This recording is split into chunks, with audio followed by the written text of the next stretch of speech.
Permata TV YouTube Indonesia dengan bangga mempersembahkan sebuah storytelling kekinian abad ini, diangkat dari karya besar Esa Mintarja yang sangat populer di masanya, berlatar belakang kisah tanah Jawa masa lampau dengan judul Kisah Api di Bukit Menoreh.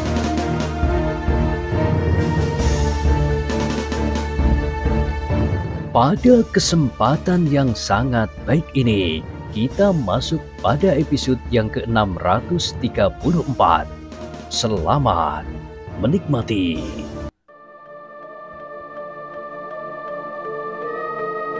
Di akhir kisah sebelumnya disebutkan, pada itu, ketika Swandaru dan Agung Sedayu telah berada di halaman, mereka mulai membicarakan persoalan yang dihadapi di saat yang sangat penting bagi Swandaru itu.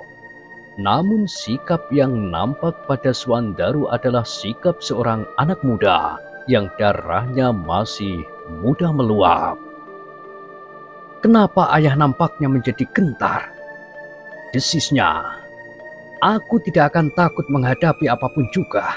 Adalah wajar seandainya aku harus mempertaruhkan nyawa." Agung Sedayu mengangguk-angguk, tetapi katanya dengan nada yang datar. "Tetapi sebaiknya perjalanan itu memang disiapkan sebaik-baiknya. Agaknya memang akan menjadi sebuah perjalanan yang gawat." Swandaru memandang Agung Sedayu sekilas, lalu katanya, "Tidak usah dirisaukan lagi.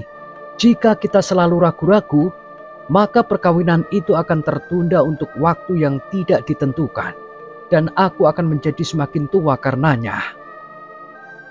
Agung Sedayu tidak menjawab, tetapi kata-kata Swandaru itu justru membuatnya merenungi diri sendiri.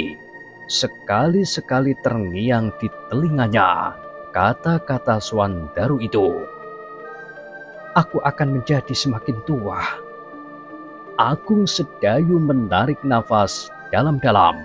Pandangannya kini justru tertuju kepada diri sendiri yang seperti juga yang dicemaskan oleh Swandaru itu, menjadi semakin tua. Dan dalam usianya yang merambat terus itu, ia masih tetap seorang petualang yang tidak mempunyai pegangan bagi masa depannya. Sekar Mirah adalah seorang perempuan yang memiliki ilmu kanuragan, katanya di dalam hati. Apa salahnya jika kita berdua justru menjadi sepasang pengembara yang menjelajahi padukuan di seluruh Pajang? Namun kemudian katanya, tetapi keluarga yang demikian bukanlah keluarga yang manis, apalagi jika kemudian lahir anak-anak yang mungil. Agung Sedayu justru menjadi gelisah karena persoalannya sendiri. Namun demikian, ia tidak ingin menambah suasana menjadi sulit. Diendapkannya persoalan dirinya sendiri itu di dalam hati. Ia tidak ingin membawa orang lain ikut dalam kegelisahan itu, meskipun itu gurunya, karena gurunya pun tentu sedang disibukkan oleh persoalan saudara seperguruannya, Swandaru. Para pengawal dari tanah perdikan Menoreh masih mempunyai waktu yang lapang untuk beristirahat. Mereka akan tinggal 1 hari di Sangkal Putung. Dengan demikian setelah bermalam 2 malam, mereka akan kembali ke tanah perdikan Menoreh. "Bukankah kalian masih mempunyai cukup waktu seandainya kalian tinggal di sini semalam lagi?" bertanya Ki Demang. "Sepasar adalah batas waktu. Lebih cepat agaknya akan menjadi lebih baik. Karena dengan demikian, aku akan mengurangi ketegangan perasaan Ki Gede dan Ki Waskita di Menoreh." Ki Demang mengangguk-angguk. Ia tidak dapat menahan lagi ketika orang itu minta diri di keesokan harinya. Menjelang fajar mereka akan meninggalkan Sangkal Putung. agar mereka tidak terlalu malam sampai di tanah perdikan menoreh yang ternyata di saat terakhir agak dirisaukan oleh kerusuhan yang datang dari luar tanah perdikan.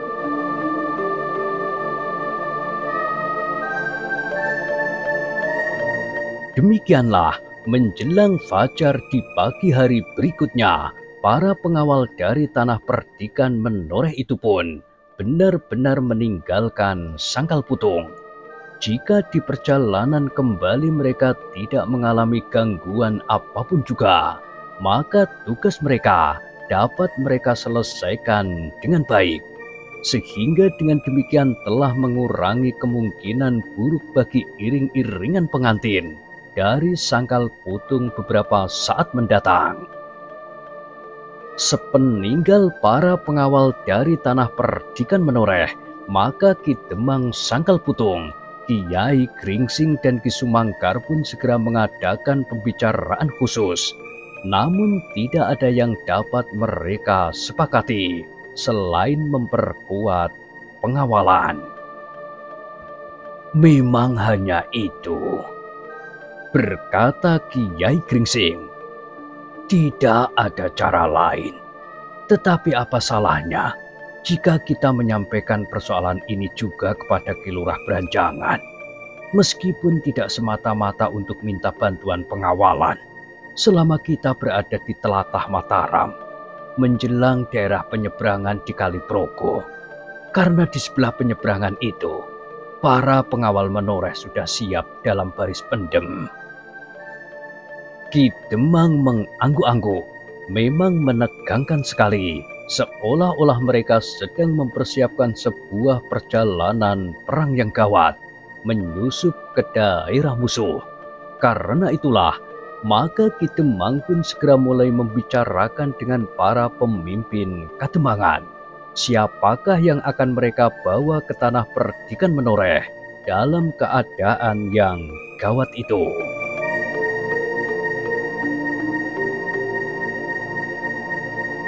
Kau tinggal menunggu Kademangan, Ki Jogoboyo, berkata Ki Demang kepada Ki Jogoboyo. Karena ketenangan Kademangan ini tidak kalah pentingnya dengan pengamanan perjalanan Swandaru. Pada saat Swandaru kembali sambil membawa istrinya, Kademangan ini harus dapat menerimanya sebaik-baiknya. Jika Kademangan ini ternyata menjadi tidak tenang karena gangguan yang sama seperti yang telah terjadi di Menoreh, maka usaha Ki Gede untuk tetap memelihara suasana yang gembira akan sia-sia. Ki Jogoboyo mengangguk-angguk. Ia mengerti bahwa kerusuhan yang terjadi di tanah perdikan Menoreh ternyata mempunyai jalur hubungan dengan kerusuhan di lereng Gunung Merapi. Jika mereka kecewa di tanah perdikan Menoreh karena mereka gagal merampok iring-iringan pengantin, maka mereka akan dapat mengirimkan orang-orangnya kemari dan melepaskan dendamnya di sini. Karena setiap orang mengetahui bahwa pengantin laki-laki di tanah perdikan Menoreh itu berasal dari Sangkal Putung. Berkata Ki Demang kemudian. Kami mengerti Ki Demang, sahut Ki Jogoboyo. Dengan demikian, kita harus membagi kekuatan. Tetapi mereka yang menempuh perjalananlah yang agaknya lebih penting. Jumlah mereka tentu lebih terbatas. Sedang di Kademangan ini, aku dapat mengerahkan para pengawal dan semua anak-anak muda, bahkan semua laki-laki. Ki Demang mengangguk-angguk. Katanya, aku sependapat Ki Jogoboyo. Tetapi meskipun demikian, kita semuanya harus selalu berhati-hati. Terserahlah kepada Ki Jogoboyo, siapakah yang akan pergi bersamaku ke tanah perdikan Menoreh.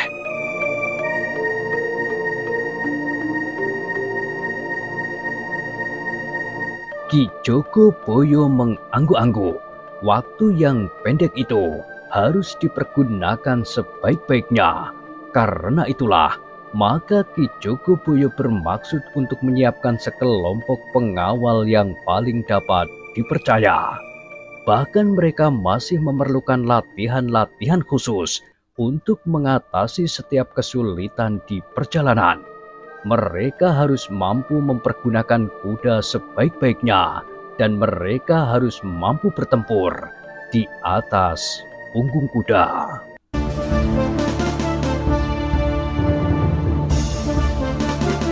Dalam pada itu, selagi Sangkal Putung dan Menoreh sibuk dengan persiapan masing-masing, dan selagi para pengawal dari Tanah Perdikan Menoreh berpacu kembali, maka di kaki Gunung Tidar, beberapa orang sedang berkumpul untuk membicarakan rencana mereka yang paling menarik. "Kita akan menghadapi serombongan pengiring pengantin," berkata salah seorang dari mereka. "Tentu Empu akan menyetujui rencana itu." Yang lain mengangguk-angguk. Salah seorang berkata, "Kita harus dapat memberikan keterangan sejelas-jelasnya secara terperinci. Kita harus tahu pasti jalan kira-kira yang akan dilaluinya, sehingga kita dapat menempatkan diri sebaik-baiknya. Kau sajalah yang menyampaikan kepadanya." "Kita bersama-sama," jawab yang lain. Sejenak mereka berdiam diri, namun mereka tengah sibuk dengan angan-angan mereka. Iring-iringan pengantin itu tentu membawa banyak harta dan benda, bukan saja sebagai barang-barang yang akan dipergunakan dalam upacara serah terima, tetapi juga perhiasan mereka yang tentu akan mereka pergunakan pada saat perkawinan itu berlangsung, juga para pengiringnya. "Tetapi mereka tentu membawa pengawal yang kuat," berkata salah seorang dari mereka. "Sebut berapa orang? 10? 20? Seandainya sekian, kami dapat mempersiapkan orang sejumlah itu, bahkan lipat 2. Mereka adalah orang-orang Kademangan yang tidak banyak berarti, kecuali jika mereka dikawal oleh pasukan prajurit Mataram." Kawan-kawannya mengangguk. Lalu katanya, "Sebentar lagi kita mendapat kesempatan untuk menghadap.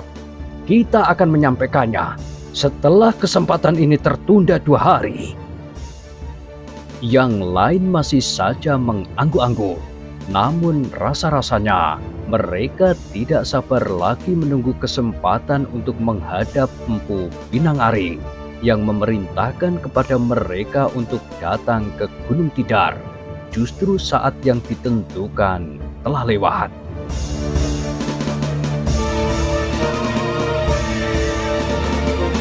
Dalam kegelisahan itu, mereka berkali-kali telah mendesak kepada pengawal terdekat untuk segera mendapat kesempatan untuk melaporkan apa yang telah mereka lakukan di Tanah Perdikan Menoreh. "Empu Pinangaring sedang terganggu kesehatannya," berkata pengawal terdekatnya. "Kenapa?" bertanya salah seorang dari mereka yang ingin menghadap itu.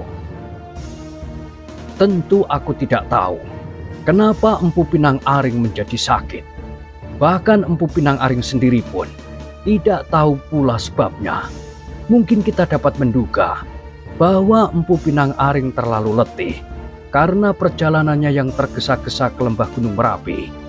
Karena itulah, maka kesempatanmu menghadap menjadi tertunda.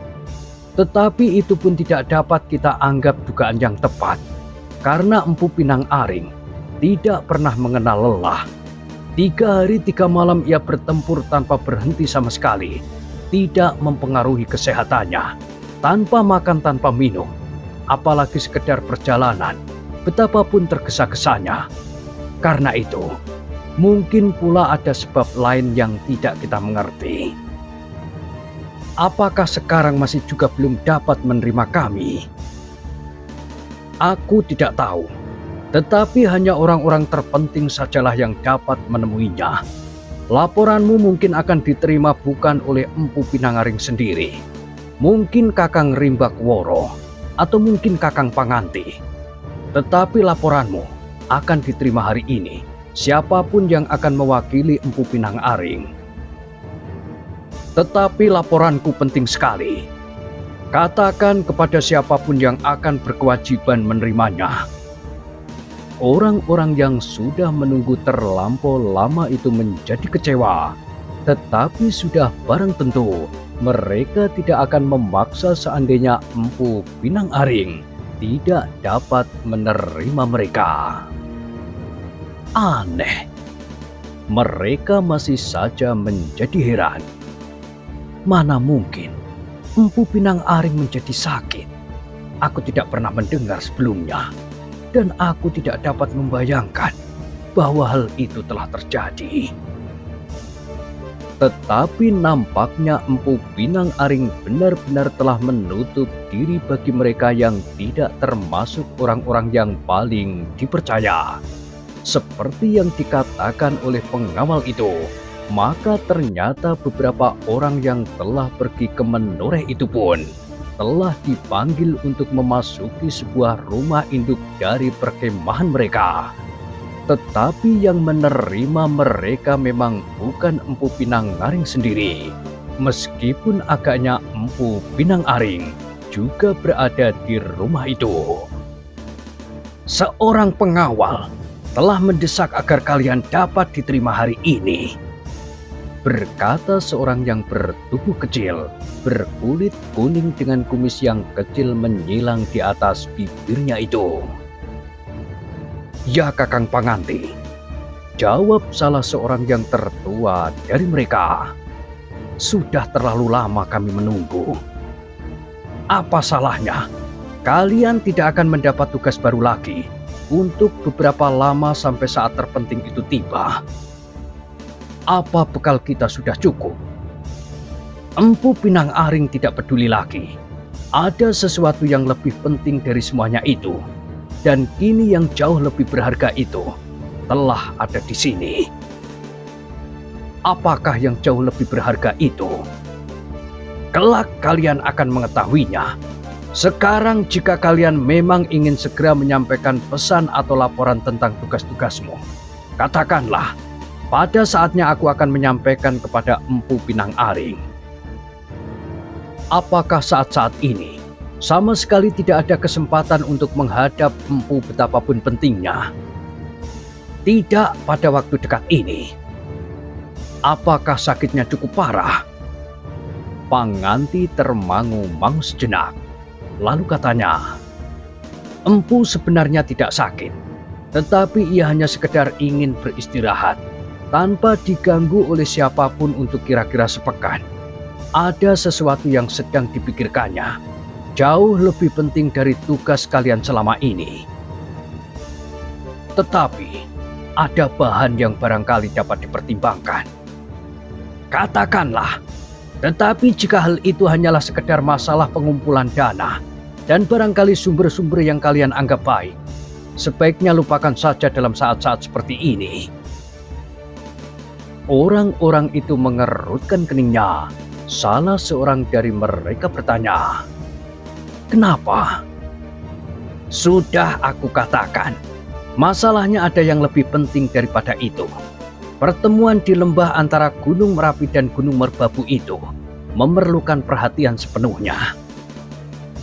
Apakah ada sesuatu yang kurang wajar telah terjadi? Kematian Kiai Jolowojo memerlukan perhatian. Orang-orang itu mengangguk-angguk. Lalu salah seorang bertanya, kapankah hal itu sebenarnya akan terjadi? Hanya Empu Pinangaring sajalah yang mengetahuinya. Kita tidak perlu.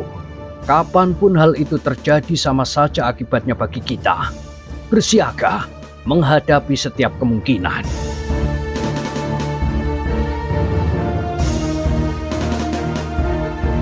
Orang-orang itu termangu-mangu sejenak. Lalu yang tertua di antara mereka berkata, "Baiklah, aku akan mengatakannya apapun tanggapan atas laporanku itu. Katakanlah, Orang itu pun segera melaporkan apa yang telah terjadi. Beberapa kelompok-kelompok kecil orangnya berhasil mendapatkan dana meskipun tidak banyak. Korban telah jatuh dan mereka mendapat keterangan bahwa Ki Gede Menoreh akan mengadakan perhelatan perkawinan putri satu-satunya. Panganti mengangguk-angguk kosong, seperti ia mendengarkan laporan yang lain, tanpa perhatian, apalagi tertarik atas sesuatu yang telah terjadi. "Ya," sahutnya kemudian, "terima kasih yang telah menjadi korban. Sudahlah, itu adalah peristiwa yang wajar bagi suatu perjuangan. Tetapi, apakah perkawinan itu tidak menarik perhatian? Di daerah manakah selama ini kau melakukan kegiatan?" Orang itu menarik nafas. Ia sadar bahwa laporannya hanyalah sekedar didengar tanpa perhatian sama sekali. Panganti mengerutkan keningnya. Dipandanginya orang yang telah memberikan laporan kepadanya itu. Dengan heran ia bertanya pula, "Di manakah selama ini kau melakukan kegiatan? Apakah pertanyaan ini mengherankan kalian? Aku sudah melaporkan semuanya dengan teliti. Tiba-tiba saja aku ditanya, di manakah aku melakukan kegiatan?" "Oh," Panganti tersenyum. "Kau kecewa mendengar pertanyaanku? Baiklah, aku minta maaf. Tetapi cobalah ulangi. Di manakah kau melakukan kegiatan?" "Seandainya aku belum melaporkannya, tentu sudah diketahui di manakah aku ditugaskan." Panganti masih tersenyum. Katanya, "Jangan merajuk. Kau tahu bahwa bukan akulah yang mengatur tugas setiap anggota kita di sini. Kali ini aku diwajibkan menerima laporanmu karena Empu Pinang Aring berhalangan. Aku kira kau cukup tua untuk mengerti."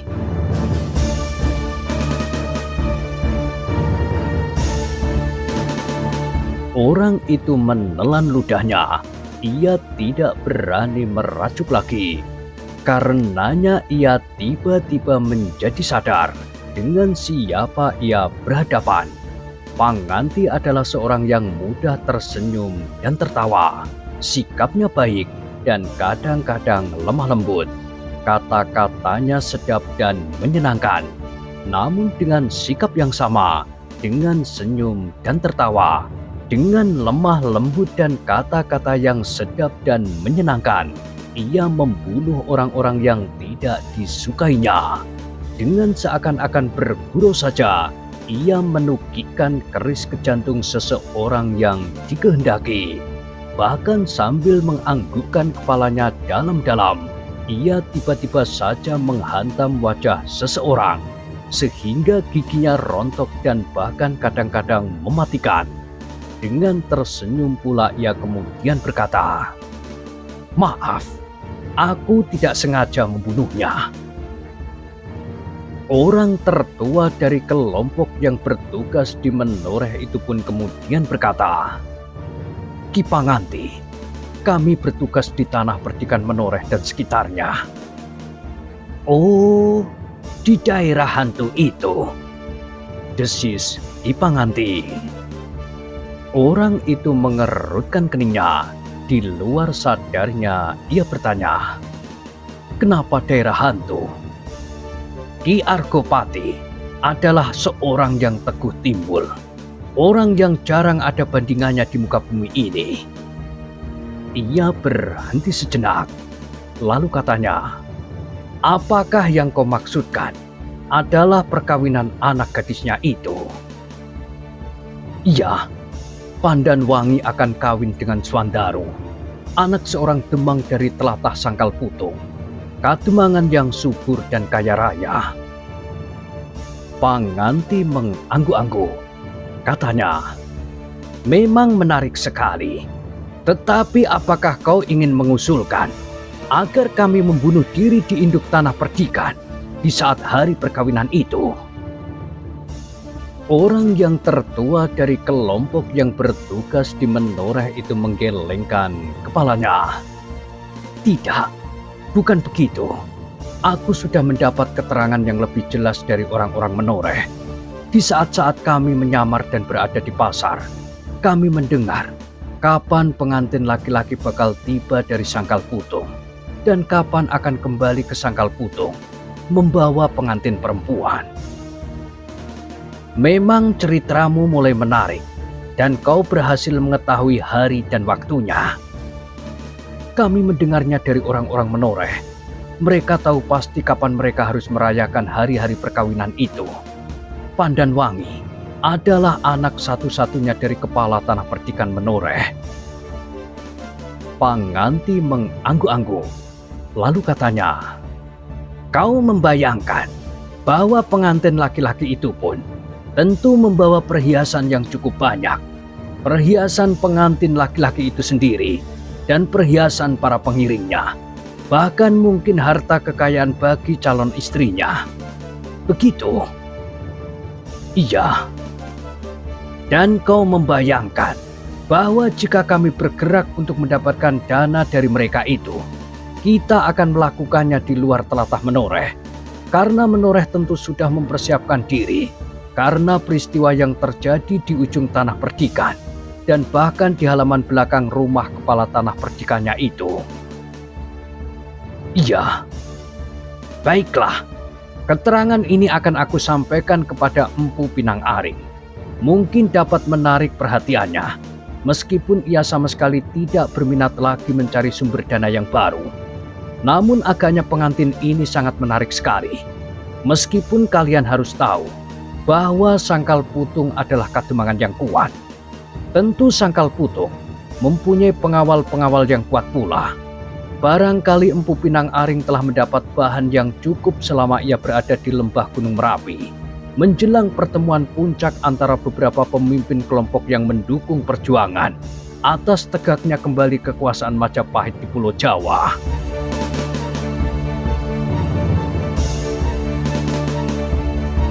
Pemimpin kelompok yang bertugas di tanah perdikan menoreh itu mengangguk-angguk. Katanya, terserahlah kepada Ki Panganti. Kami sekedar memberikan bahan pertimbangan.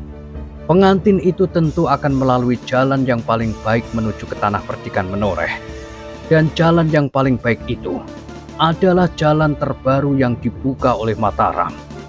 Tetapi menjelang tepian Kali Progo, mereka akan melalui sebuah lapangan perdu dan rawa-rawa meskipun tidak begitu luas. Apakah yang dapat kita lakukan di tempat itu? Tentu akan menguntungkan sekali. Kita dapat bergerak cepat dan kemudian menghilang sebelum yang kita lakukan itu didengar oleh para pengawal tanah Mataram yang kuat, atau mungkin di tempat lain yang lebih baik. Panganti tertawa. Katanya, pengetahuanmu tentang daerah ini memang picik sekali. Kau kira orang-orang Sangkal Putung itu akan kebingungan dan tidak dapat berbuat apa-apa. Tetapi baiklah, aku akan menyampaikannya kepada Empu Pinang Aring. Jika tebusannya sepadan menurut perhitungan, maka agaknya Empu Pinang Aring sendiri tidak akan keberatan untuk hadir. Tetapi setidak-tidaknya, ia akan memerintahkan orang yang dapat dipercaya untuk melakukannya. Pemimpin kelompok itu mengangguk-angguk, namun kemudian ia menjadi kecewa ketika Panganti menepuk bahunya sambil berdiri. Aku terima laporanmu, sangat menarik. Ketika pemimpin kelompok itu tertegun, Panganti tertawa sambil melangkah pergi. Ia berdesis, tunggulah, mungkin ada kabar baik. Beberapa orang yang baru datang dari telatah perdikan menoreh itu pun termangu-mangu. Ternyata Panganti sama sekali tidak memperhatikan laporan mereka. Panganti tidak bertanya apapun yang cukup penting, baik mengenai laporannya maupun mengenai keterangannya tentang perkawinan itu. Ia tidak bertanya, apakah yang dapat kita lakukan? perincian dari usaha kita dan yang lain-lain, terutama mengenai pengantin itu. Seorang yang berwajah keras seperti Padas menarik nafas sambil mengumpat. Apakah kerja itu sama sekali tidak berarti? Jangan berputus asa, sahut pemimpin kelompok itu. Mungkin para pemimpin memang sedang sibuk. Kematian Kiai Jolowojo agaknya memang mempunyai pengaruh yang luas. Mungkin ada pertimbangan-pertimbangan lain, sahut kawannya yang bertubuh tinggi. Agaknya Ki Panganti banyak mengetahui mengenai Sangkal Putung dan sekitarnya. Karena itu, mungkin ada pertimbangan-pertimbangan lain yang belum kita ketahui. Yang lain mengangguk-angguk, namun mereka sama sekali tidak puas atas penerimaan para pemimpin mereka. Setelah mereka menjalankan tugas di daerah Tanah Perdikan Menoreh dan sekitarnya, bahkan dengan mengorbankan beberapa orang kawan mereka, tetapi mereka tidak dapat menuntut perhatian lebih banyak lagi. Meskipun dengan berdebar-debar, mereka telah menunggu untuk waktu yang cukup lama. Namun pada itu, sebenarnya lah para pemimpin kelompok yang berada di kaki Gunung Tidar itu sedang membuat pertimbangan-pertimbangan tertentu menghadapi perkembangan keadaan. Seperti orang-orang yang berada di Tambakwedi, maka Empu Pinang Aring juga hanya untuk sementara saja berada di kaki Gunung Tidar. Namun agaknya kehadiran kelompok yang cukup besar itu telah menyingkirkan beberapa kelompok kecil penyamun dan perampok yang sebelumnya telah berada di sekitar Gunung Tidar.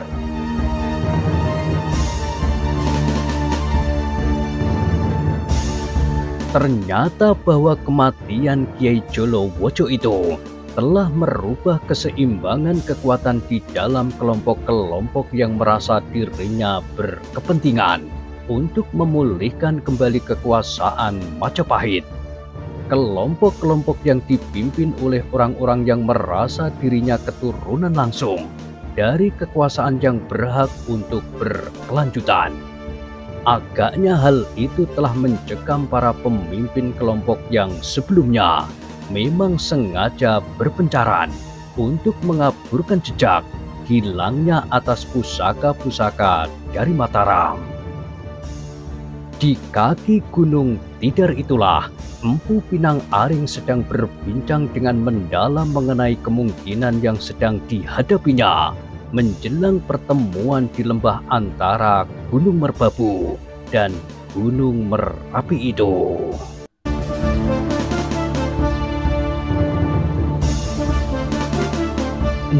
Nah, bagaimanakah kisah selanjutnya?